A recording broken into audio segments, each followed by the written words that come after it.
तो आप देखें कि 1665 में 1665 में रॉबर्ट हुक एक वैज्ञानिक थे। उन्होंने कॉर्क से आप समझ सकते हैं, जो आप वो बैडमिंटन खेलते हैं तो उन्हें ही हम लोग बोलचाल की भाषा में कॉर्क बोलते हैं, लेकिन कॉर्क असलियत में जो उसके पीछे एक हल्के लकड़ी का टुकड़ा होता है लगा हुआ, जो कॉर्क कहलाता है। या पुराने समय में आप होम्योपैथी के दवाई में मेडिसिन के ऊपर एक ढक्कन लगा लकड़ी का रहता है, उसे कॉर्क बोला जाता है। वो काफ़ी हल्का होता है। तो खैर उसके ही उन्होंने बहुत ही पतला पतला, जैसे अगर आप खीरा काट रहे हो या आलू काट रहे हो, उसी तरीके से उसका बिल्कुल पतला पतला काट वो तैयार कर रहे थे। और उसे काट को उसने अपने घर में रखे हुए सूक्ष्मदर्शी, सूक्ष्मदर्शी। तो सूक्ष्मदर्शी क्या होता है? तो सूक्ष्मदर्शी को ही इंग्लिश में हम लोग क्या बोलते हैं? माइक्रोस्कोप। सूक्ष्म मतलब छोटा, दर्शी मतलब दिखाने वाला। वैसे यंत्र जो छोटे से छोटे वस्तुओं को दिखाए उसे हम सूक्ष्मदर्शी कहते हैं। चलते हैं आगे। तो सूक्ष्मदर्शी की सहायता से जब उन्होंने रॉबर्ट हुक ने कॉर्क के पतले काट को अपने सूक्ष्मदर्शी से देखा तो उन्हें कुछ इस प्रकार की रचना दिखाई दी। छोटे छोटे कमरे की तरह मधुमक्खी के छत्ते के आकार का रचना उन्हें दिखाई दिया और वो देख के वो काफ़ी हैरान हो गए। और उन्होंने एक वर्ड उसके लिए इंग्लिश में यूज़ किया, सेल असल में एक लैटिन वर्ड है। सेल एक लैटिन वर्ड है जिसका मतलब ही होता है छोटा कमरा। आप जेल वगैरह में भी जो कैदियों के लिए छोटे छोटे कमरे होते हैं उन्हें भी सेल ही कहा जाता है। हिंदी में हम उन्हें कोशिका कहते हैं। तो कुछ इस प्रकार की रचना उन्हें दिखाई दी, गोल, बिल्कुल ही किसी कोई निश्चित आकार का नहीं, बीच में एक काला धब्बा बस। और उन्हें कुछ अपने जो सूक्ष्मदर्शी था उन्हें कुछ दिखाई नहीं दिया। आगे चलकर सबसे पहले विज्ञान यानी जीव विज्ञान तब तक बहुत अच्छा या उन्नत या अच्छे पढ़ाई के लिए नहीं रास्ता उनका खुला जब तक सूक्ष्मदर्शी या माइक्रोस्कोप के ज़्यादा हुआ। साल दर साल हर साल कुछ नए वैज्ञानिक विश्व के किसी कोने पे एक उन्नत किस्म के सूक्ष्मदर्शी का निर्माण करने पे लगे हुए थे और ये काफ़ी लंबा चरण। हाँ, यहाँ इतिहास में बिल्कुल ये क्लियर नहीं है ये कि कौन सबसे पहला सूक्ष्मदर्शी को बनाया था। कुछ लोगों को कहना है कि जैनसन एंड जैनसन पिता पुत्र का जोड़ी था, उन्होंने इसे तैयार किया। कुछ लोग गैलीलियो जो टेलीस्कोप का आविष्कार किए थे उन पे नाम दिया गया और कुछ लोग हाइजेंस इनके ऊपर दिया गया। ये लेंस वगैरह पे काम करते थे, फिजिक्स के भौतिकी शास्त्र के एक बहुत अच्छे वैज्ञानिक थे। लेकिन इन सभी का नाम सूक्ष्मदर्शी यानी माइक्रोस्कोप के ऊपर जाता है। यहाँ आप एक नाम देख रहे होंगे, जियोवानी फैबर। इसे जरूर याद रखिएगा। जियोवानी फैबर जो हैं, ये माइक्रोस्कोप जो टर्म है ये इनके द्वारा दिया गया है। यानी इस यंत्र का नाम माइक्रोस्कोप होगा, वो नाम किनके द्वारा दिया गया है? तो ये दिया गया है जियोवानी फैबर के द्वारा। इस तरीके से साल दर साल फेज कंट्रास्ट माइक्रोस्कोप और उन्नत किस्म के माइक्रोस्कोप सब आते गए। लेकिन अंत में 1930-31 से आसपास जब रसिया के दो वैज्ञानिक नॉल एंड रस्का ने इलेक्ट्रॉन माइक्रोस्कोप की खोज शुरू की और 1940 आपकी किताब में देखते होंगे कि आपने दिया कि 1940 में इलेक्ट्रॉन माइक्रोस्कोप का खोज किया गया है। लेकिन इसकी तैयारी बहुत पहले 1931 के आसपास से शुरू हुआ था, ये नॉल एंड रस्का के द्वारा। और भी बहुत सारे वैज्ञानिकों का इनमें हाथ है, लेकिन मुख्य श्रेय जाता है हमारे Russian scientist knoll and Ruska को। ये इलेक्ट्रॉन माइक्रोस्कोप का उन्होंने किया और इलेक्ट्रॉन माइक्रोस्कोप के निर्माण और खोज बनने के बाद लोगों को असल में जीव विज्ञान के चीज़ों को सही सही आकलन और देखने का मौका मिला, क्योंकि वे इतने छोटे छोटे चीज़ों को भी अब देखने लगे जो पहले एक सामान्य सूक्ष्मदर्शी से, सिंपल माइक्रोस्कोप या कंपाउंड माइक्रोस्कोप की सहायता से नहीं देखा जा सकता था। अच्छा, लगातार में ये सिंपल माइक्रोस्कोप, इलेक्ट्रॉन माइक्रोस्कोप तो इनफैक्ट काफ़ी महंगा और बड़ा यंत्र है जो आपको स्कूलों में नहीं दिखेगा। लेकिन जो सूक्ष्मदर्शी सिंपल माइक्रोस्कोप है वो तो आपके विद्यालय में आपने देखा होगा, जो आपके प्रयोग में आपके जीव विज्ञान के शिक्षक ने आपको दिखाया भी होगा। अच्छा ठीक है, चलिए तो आज आपको फिर से दिखाते हैं कि सिंपल माइक्रोस्कोप कैसा होता है और उसके बाद बात करते हैं।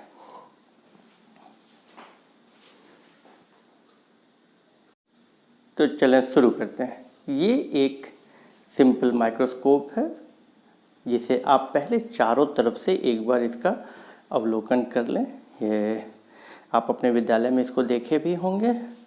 तो चलें अब इसके बारे में कुछ बताते हैं। जैसे ये है, ये आई पीस है। ये क्या हो गया, आई पीस है। इसे देखते हैं। ये एक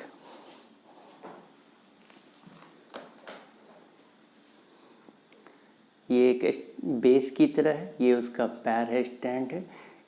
ये हम इससे इस लेंस को ऊपर या नीचे सेट करते हैं। इससे फाइन एडजस्टमेंट और कोर्स एडजस्टमेंट होता है। इस तरीके से इसे उठाया जाता है। नीचे आप देख रहे होंगे एक मिरर है जिससे रोशनी की तरफ रखते हैं। रोशनी इससे टकराकर इससे ऊपर आता है। ऊपर आप देखें एक छिद्रनुमा जो है, ये 2 क्लिप इसमें दिया हुआ है। जब आप स्लाइड बनाएंगे तो इसके ऊपर आप रखेंगे और ये बिल्कुल सही तरीके से इससे होता हुआ ये ऊपर आप यहाँ से आँख लगाकर देखेंगे। यहाँ आप देखें, अगर आप ध्यान से देखेंगे तो ये 45x, ये 10x, एक उस तरफ और लेंथ रहता है जो 100x है। यह x मतलब इतने गुना ज़्यादा वो इनको बड़ा कर देगा। और ये क्लिप से जो आप स्लाइड बनाए हैं उसे दबा के रखें ताकि अच्छे तरीके से ये आप उसको बिना हिले आप अपने कार्य को कर सकते हैं। तो ये रहा एक सिंपल माइक्रोस्कोप जो आप अपने विद्यालय में ज़रूर ही देखे होंगे। तो यहाँ तो कोशिकाओं की आकृति तथा आकार उनके विशिष्ट कार्यों के अनुरूप होते हैं। कोई भी कोशिका किस आकृति की होगी, कैसा उसका आकार होगा, ये वो कौन सा कार्य कर रहे हैं उस पर निर्भर करता है। और सभी कोशिकाएं अपना एक निश्चित कार्य, एक विशिष्ट कार्य के अंतर्गत ही अपनी रचना और अपने आकार को तहत रहती हैं। जैसा कुछ अपना आकार बदलते रहते हैं। कुछ कोशिका ऐसे होते हैं जैसे अमीबा।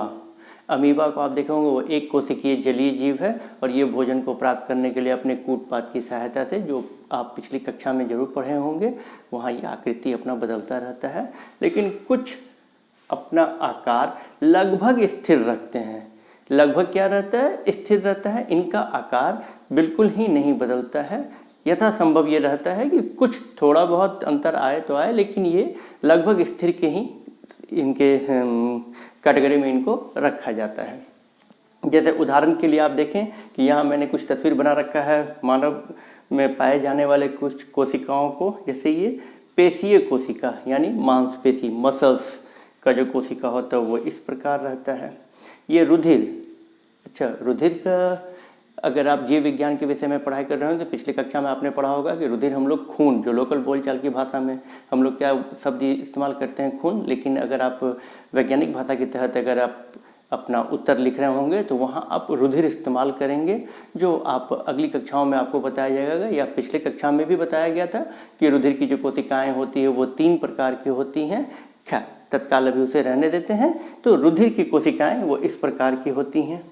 फिर आता है हमारा तंत्रिका कोशिका, जो तंत्रिका तंत्र में रहता है। ये बिल्कुल आपको जड़ नुमा निकला हुआ रहेगा। इन कोशिकाओं का आकार और आकृति और प्रकार जो है वो हमेशा यथासंभव एक जैसा रहता है, कभी बदलता नहीं है। ये हो गए अंडाणु, एग सेल, और ये शुक्राणु यानी स्पर्म। ये सारे चीज़ों का एक मैंने उदाहरण के स्वरूप आपके सामने तस्वीर में पेश किया है कि इनका आकार सामान्यतः स्थिर रहता है। कोशिका में कुछ विशिष्ट घटक होते हैं जिन्हें कोशिकांग कहते हैं। यहाँ बिल्कुल ध्यान देंगे कि कोशिका में कुछ विशिष्ट घटक होते हैं जिन्हें कोशिकांग कहते हैं। कोशिकांग अगर आप इसे संधि विच्छेद करके पढ़ें तो कोशिका के अंग, कोशिका के अंग को हम लोग कैसे पढ़ रहे हैं, कोशिकांग। कोशिकांग यानी सेल ऑर्गेनेल, सेल ऑर्गेनेल को ही हिंदी में कोशिकांग कहा जाता है। और एक प्रत्येक कोशिकांग एक विशिष्ट कार्य करते हैं। एक कोशिकांग, हर कोशिकांग अपना एक विशिष्ट कार्य करता है। जहाँ तो मैं बता रहा था कि यदि कोशिका का अध्ययन हम सामान्य सूक्ष्मदर्शी से करें तो हमें उनमें सामान्यतः हर एक कोशिका में ये 3 गुण दिखाई देते हैं। यदि हम कोशिका का अध्ययन सूक्ष्मदर्शी से करें तो हमें लगभग प्रत्येक कोशिकाओं में 3 गुण दिखाई देते हैं, जो पहला है प्लाज्मा झिल्ली, दूसरा केंद्रक, तीसरा है कोशिका द्रव्य। प्लाज्मा झिल्ली अगर आप इंग्लिश में देखें तो इसे सेल मेम्ब्रेन भी कहा जाता है, केंद्रक न्यूक्लियस, और तीसरे नंबर पर आता है कोशिका द्रव्य जो साइटोप्लाज्म कहा जाता है। अगर आप जैसे खेत वगैरह में देखते हैं कि पानी को रोकने के लिए हम लोग चारों तरफ से मिट्टी का दीवार की तरफ बना देते हैं और बीच में पानी डाल देते हैं, तो अगर वो किनारे वाले दीवार को देखें तो वो हमारा सेल मेम्ब्रेन की तरह हुआ। बीच में जो पानी अगर है वो हमारा साइटोप्लाज्म यानी कोशिका द्रव्य हो गया, और उस पूरे स्ट्रक्चर में बीच में अगर एक मिट्टी का टुकड़ा हम डाल दें तो वो केंद्रक की तरह काम करता है। ये एक बाहरी दीवार है, प्लाज्मा झिल्ली जो है ये बाहरी दीवार है जो बाहरी किसी भी वस्तु को आने जाने में निर्णय लेता है कि कौन सी वस्तु कोशिका के अंदर आएगी और कौन सी वस्तु कोशिका के बाहर जाएगी। इसका विचार और इसका जो निर्णय है वो केंद्रक की सहायता से प्लाज्मा झिल्ली लिया करता है। केंद्रक जो न्यूक्लियस कहा जा रहा है इसे कोशिका का दिमाग यानी ब्रेन ऑफ द सेल भी कहा जाता है, ब्रेन ऑफ द सेल। और तीसरा है कोशिका द्रव्य। प्लाज्मा झिल्ली और केंद्रक के बीच में पाए जाने वाला जो तरल पदार्थ है उसे हम लोग क्या कहते हैं, कोशिका द्रव्य यानी साइटोप्लाज्म। और जितने प्रकार के कोशिकांग अब हम अध्ययन करेंगे, सेल ऑर्गेनेल का अध्ययन करेंगे, वो सभी किस में पाए जाते हैं, वो सभी हमारे कोशिका द्रव्य में पाए जाते हैं। यहाँ मैं इंग्लिश में भी इन सभी का टर्म इसलिए इस्तेमाल कर रहा हूँ ताकि आप अपने परीक्षा में यानी अपने किसी भी प्रायोगिक या प्रतियोगिता परीक्षा में अगर आप आते हैं तो वहाँ आप कोशिश करें कि आप इन सब टर्म को भी इस्तेमाल करें जिससे आपका उत्तर ज़्यादा प्रभावी आपको दिखाई देता है। जिसका पहला था प्लाज्मा झिल्ली या जिसे हम सेल मेम्ब्रेन कहते हैं, दूसरा था केंद्रक और तीसरा था हमारा साइटोप्लाज्म। तो अब एक एक करके हर एक को देखते हैं। तो सबसे पहले नंबर पे हम लोग प्लाज्मा झिल्ली या उसे ही कोशिका झिल्ली भी कहते हैं, इंग्लिश में साइटोप्लाज्म। इनके क्या क्या विशिष्ट गुण हैं, यानी ये सबसे बाहरी परत होता है, ये किसी भी कोशिका का सबसे बाहरी परत होता है। यहाँ अगले क्लास में मैं आपको बताऊंगा कि जंतु कोशिका और पादप कोशिका में कुछ अंतर होती हैं जो मैं विस्तृत से आपके साथ चर्चा करूंगा। तो पहला नंबर पे था कि सबसे बाहरी परत होता है। यहाँ कुछ पदार्थों को अंदर या बाहर जाने देती है, कुछ पदार्थों को अंदर या बाहर जाने देती है लेकिन अन्य को रोकती है। यानी सभी वस्तु या कोई भी चीज़ कोशिका झिल्ली या प्लाज्मा झिल्ली के अंदर या बाहर कुछ विशिष्ट जो होते हैं वो जाते हैं लेकिन कुछ को वो जाने नहीं देती है, बहुत सिलेक्टिव होती हैं। उसका बिल्कुल निर्णय है कि मैं इसे जाने दूंगा या इसे नहीं जाने दूंगा, जिसके कारण इसका एक और नाम में भी पड़ गया, वर्णात्मक पारगम्य झिल्ली। वर्णात्मक पारगम्य झिल्ली, अगर इसे इंग्लिश में हम देखें तो सेलेक्टिव परमिएबल मेम्ब्रेन भी कहते हैं। क्या था, वर्णात्मक पारगम्य झिल्ली, अगर इंग्लिश में हम देखें तो सेलेक्टिव परमिएबल मेम्ब्रेन भी इसे हम लोग कहते हैं। अब अगर कार्बन डाइऑक्साइड और ऑक्सीजन जो है वो कोशिका झिल्ली के आर पार विसरण प्रक्रिया के द्वारा जाती है। कार्बन डाइऑक्साइड या ऑक्सीजन जो है ये कोशिका झिल्ली के आर पार विसरण प्रक्रिया के द्वारा जाती है। विसरण को हम लोग इंग्लिश में क्या बोलते हैं, डिफ्यूजन। तो H2O यानी जल, जल के अणुओं की गति जब वर्णात्मक पारगम्य झिल्ली, इसे इंग्लिश में हम लोगों ने क्या नाम याद किया था, सेलेक्टिव परमिएबल मेम्ब्रेन के द्वारा हो तो उसे पराशरण यानी ऑस्मोसिस कहते हैं। उसे क्या कहते हैं, ऑस्मोसिस कहते हैं। यहाँ देखिए मैंने ब्रैकेट में लिख के छोड़ा है, ये बहुत ही महत्वपूर्ण बिंदु है जिसे बिल्कुल आप याद रखेंगे उत्तर लिखते समय कि ये जीवित कोशिका में होती है, मृत कोशिका में नहीं होती है।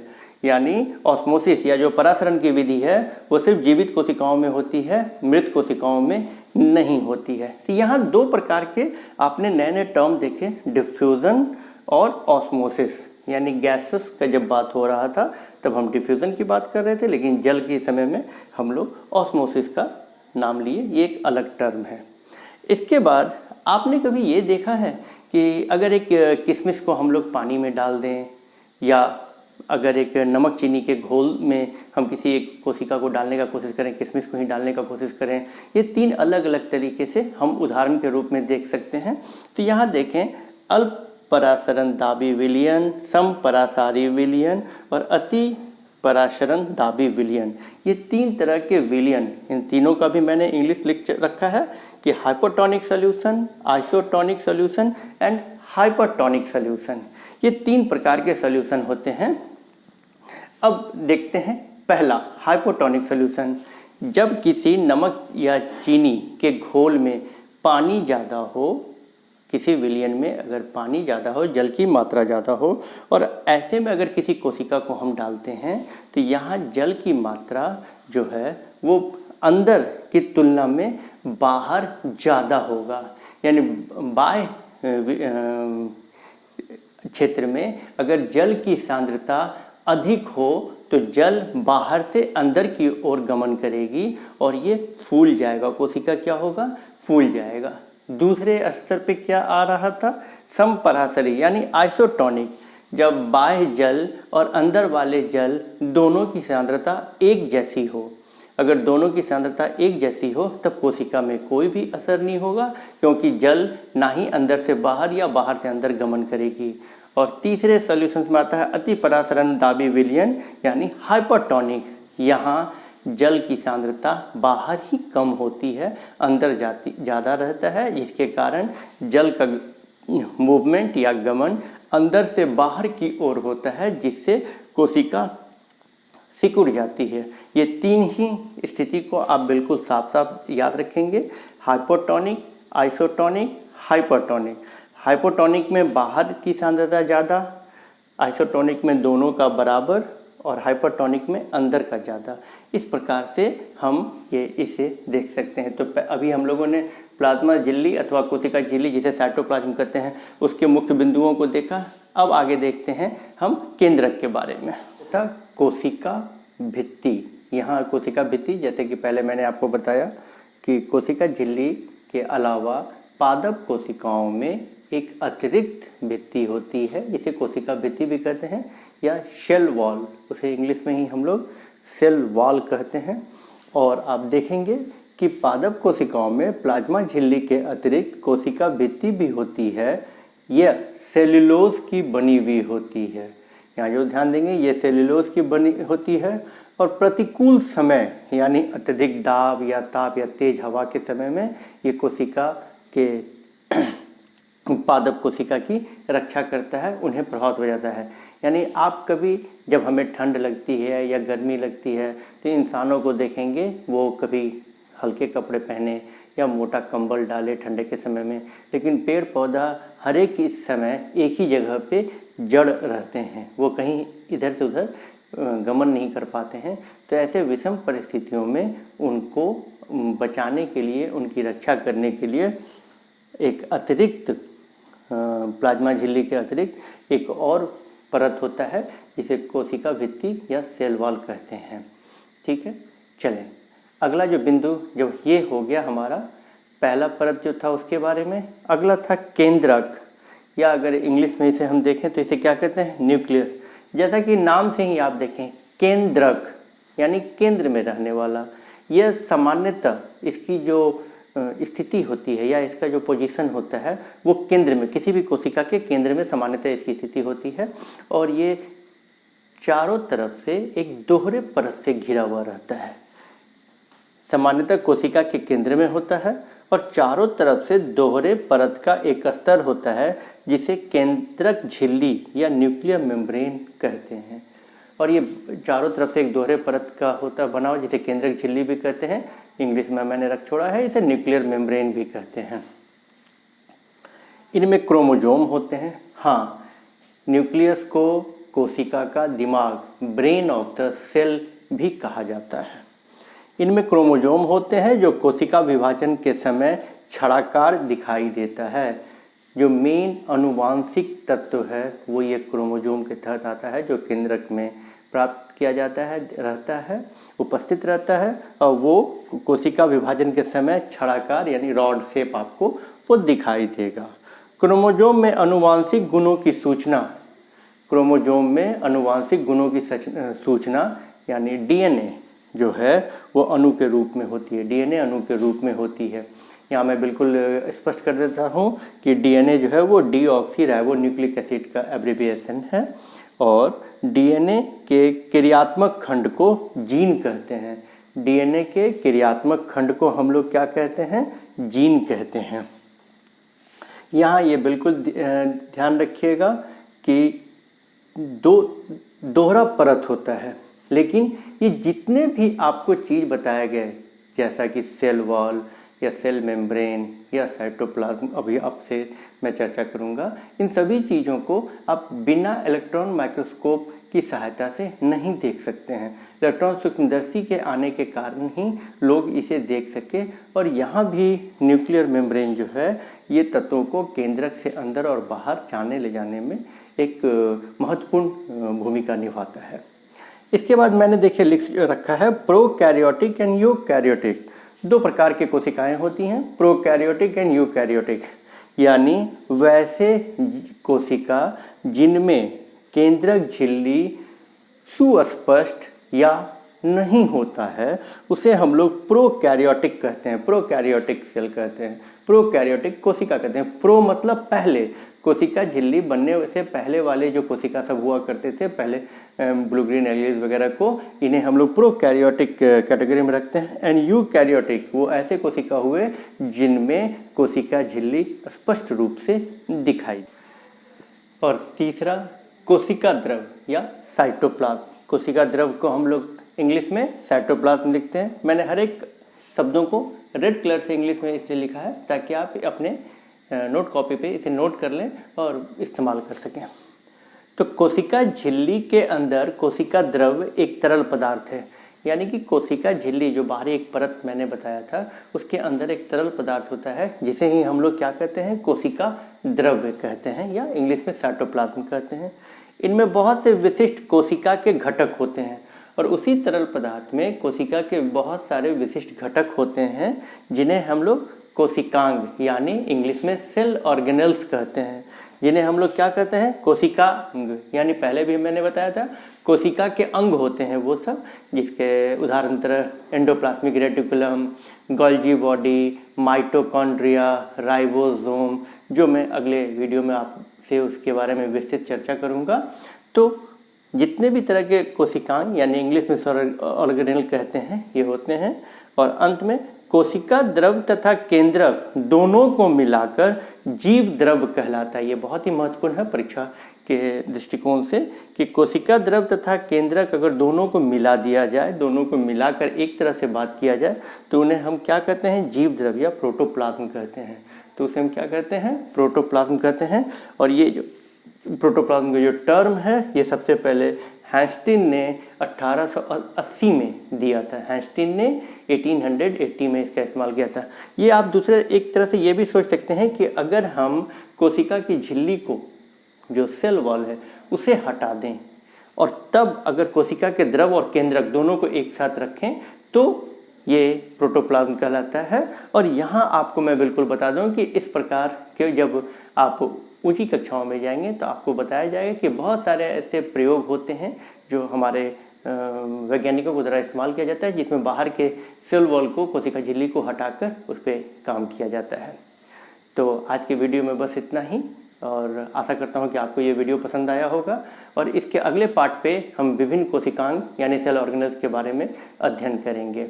हाँ, अगर आपको कोई भी और दिक्कत हो, ज़्यादा जानकारी लेना हो तो वर्ग 8 यानी क्लास 8 का भी इस विषय पे एक वीडियो बन चुका है जिसका लिंक मैं नीचे डिस्क्रिप्शन पे दे दूंगा, उसे भी आप देख सकते हैं। कुछ पूर्व जानकारी के लिए वो ज़्यादा महत्वपूर्ण साबित होगा। तो आज मिलाकर कुल हम लोगों ने कितने बिंदुओं पे बात किया? सबसे पहले रॉबर्ट हुक, इन्होंने कोशिका की खोज की, माइक्रोस्कोप को देखा। जब हम लोग सूक्ष्मदर्शी से देखते हैं तो 3 गुण हमें दिखाई देते हैं, जो कोशिका झिल्ली था, केंद्रक था और हमारा क्या था? कोशिका द्रव था। इन तीनों को फिर हम लोगों ने विस्तृत में जानकारी ली। तो अगले क्लास में मिलते हैं आपसे फिर, जबकि विभिन्न प्रकार के कोशिकांग के बारे में हम अध्ययन करेंगे। तो स्टे ट्यून। और अगर आपको ये वीडियो पसंद आया हो तो बिल्कुल इसे शेयर करें, सब्सक्राइब करें and please press the bell icon. Thank you, good night.